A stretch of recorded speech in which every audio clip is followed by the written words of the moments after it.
All right, so this is Jeep update 41, and 41 should be about the installation of the interior wiring harness, but I'm gonna actually put the wiring on hold for a minute. And there is a reason I'm doing that, and I guess to back up a little bit is I wanted to do complete the wiring, then I wanted to change out the steering column, and then I wanted to put on the new power brake booster and power brake master cylinder that I got.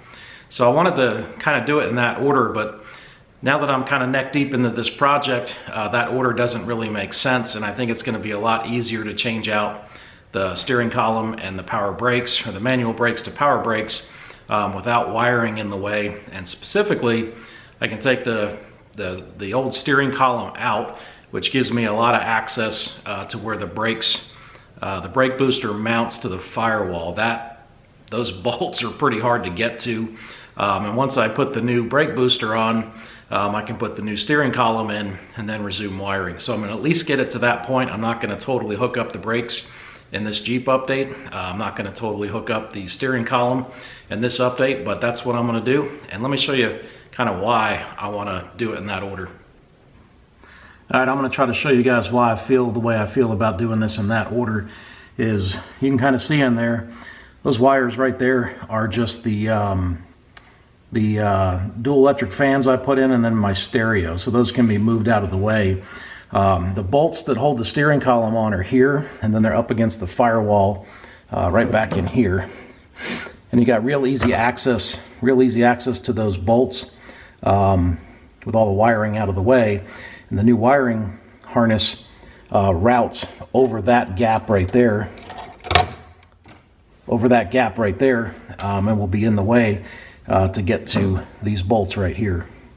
So in order to take the steering column off, and I've already taken some of this off, I just put it back in to show you or to illustrate. All right, so from this side, in order to get this off, you've got to unbolt this bracket right here, and you got to unbolt it here and on the other side as well.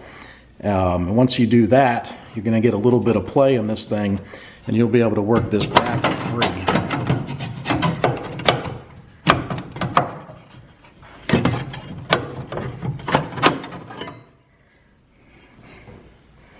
All right, so there's that bracket, and I'll need to clean this up as well.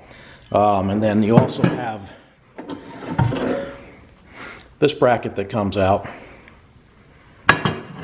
And now if you look, steering column's got some play in it, so it's really only held on by the couple of bolts there.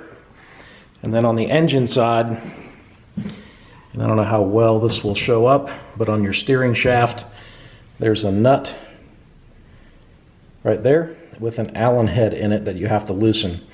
Now, a couple of days ago, I put some PB Blaster in there to get it loosened up, but that's a steering shaft that I put in, so it shouldn't be too terribly difficult to loosen up and get off of that threaded end there. So once I loosen that up, take that shaft off, and then get to those nuts down there, or I'm sorry, those bolts down there, this steering column will slide out. So let's get that out of the way, and then I'll show you guys the brakes.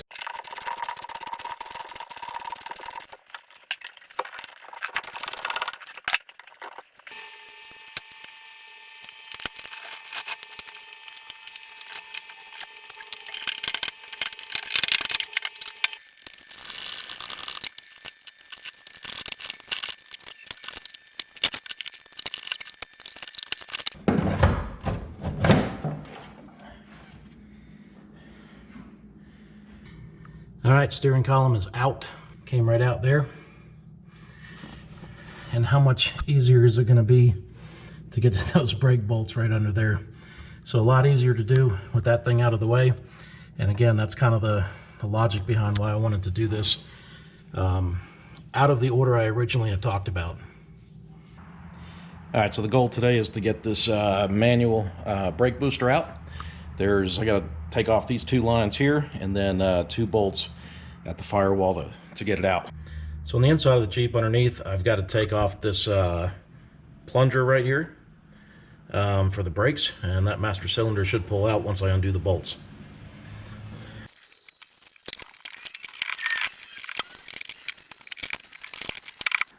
All right, so I watched some other people do this, and they always try to get the brake booster out without draining it. I was actually going to do that, and now I decided to get the handy dandy turkey baster and drain this stuff out.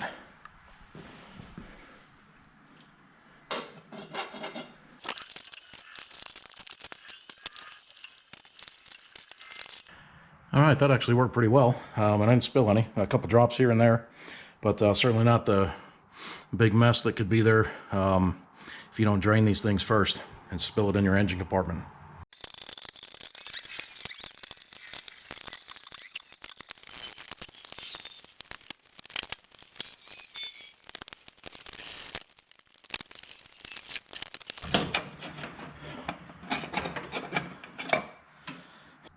So no more brake booster. It came out right here, and kind of a pain to do by yourself. Extra set of hands would have been real handy. There's my brake lines. I'm just going to kind of leave them there for now. And now I want to try to get these 4 bolts off right here to release all the pedals. And I'll show you why when I get the pedals out.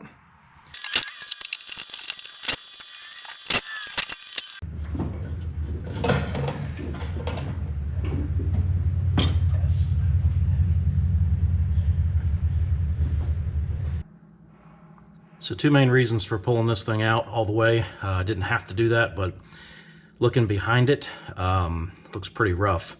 So I want to clean that area up. You can kind of see where they Line-X to, because I didn't give them, I drove the Jeep in there when I had it Line-X, so they could only go so high with it. And that just doesn't look right. Needs to be cleaned up.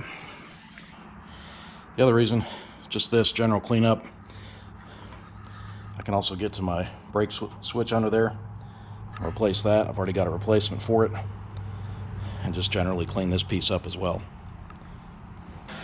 All right, so I think I've kind of come to I've gotten stuck mentally at least. I've got everything's going really well with the Jeep and the wiring and the brakes. The problem that I have is that I know I want to get the firewall painted, and I probably shouldn't hook up the new brakes and put the new wiring harness into the the mount on the engine compartment. So I'm thinking, I'm like, I don't want to do that, because if I could take it to have it painted after I pull the motor out and all those new parts are on there, all those new parts have to come off, and currently they're all off. So I'm thinking in my head, maybe going a little bit out of the order that I thought I would go in, but I'm thinking in my head I'm going to go ahead and pull the motor, but I'm not sure. So I'm going to think about that. I'm going to do a little research, dig around, and kind of figure out what I want to do there. But it really, to me, makes sense to get the motor out, get the firewall painted, and get some of the holes in the firewall filled in before I add the new brake booster and the new wiring kit. Not the order I was thinking I would do it in, but really makes sense to do it that way.